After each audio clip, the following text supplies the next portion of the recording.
சென்னை கிண்டியில் இருக்கக்கூடிய ஆளுநர் மாளிகையில தமிழகத்தின் பொறுப்பு ஆளுநரான வித்யாசாகர் ராவை ராம்மோகன் ராவ் வித்யாசாகர் ராம்மோகன் ராவ் நேரடியாக சென்று சந்தித்திருக்கிறார்.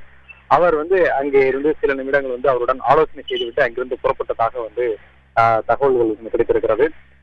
தொடர்ச்சியாக கடந்த மாதத்திலிருந்து தமிழகத்தினுடைய முதலமைச்சர் ஜெயலலிதா 22ஆம் தேதியிலிருந்து அப்பல்லோ மருத்துவமனையில அனுமதிக்கப்பட்டிருக்கிறார். தொடர்ச்சியாக அவருக்கு சிகிச்சை மேற்கொள்ளப்பட்டு வருகிறது.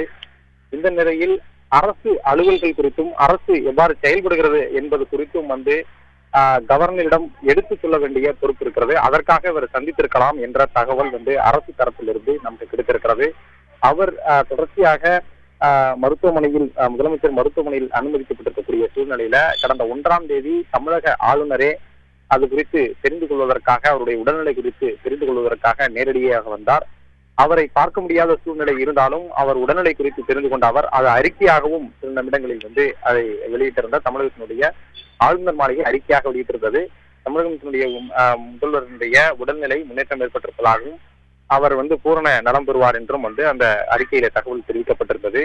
அதே போன்று தமிழக அரசினுடைய செயல்பாடுகள் குறித்து அவ்வப்போது ஆளுநருக்கு தெரிவிக்க வேண்டிய கடமை இருக்கிறது. அந்த அடிப்படையில நேரடியாக முதல்வர் அனுமதிக்கப்பட்டிருக்கக்கூடிய மருத்துவமனையிலும் அரசு அதிகாரிகள், அந்தந்த துறையினுடைய செயலாளர்கள், அமைச்சர்கள் என அவ்வப்போது நேரடியாக மருத்துவமனையில் ஆலோசனை ஈடுபடுகிறார்கள். அந்த அடிப்படையில் தலைமைச் செயலாளரான ராம்மோகன் ராவ் ஆளுநரை சந்தித்தாக கூறப்படுகிறது.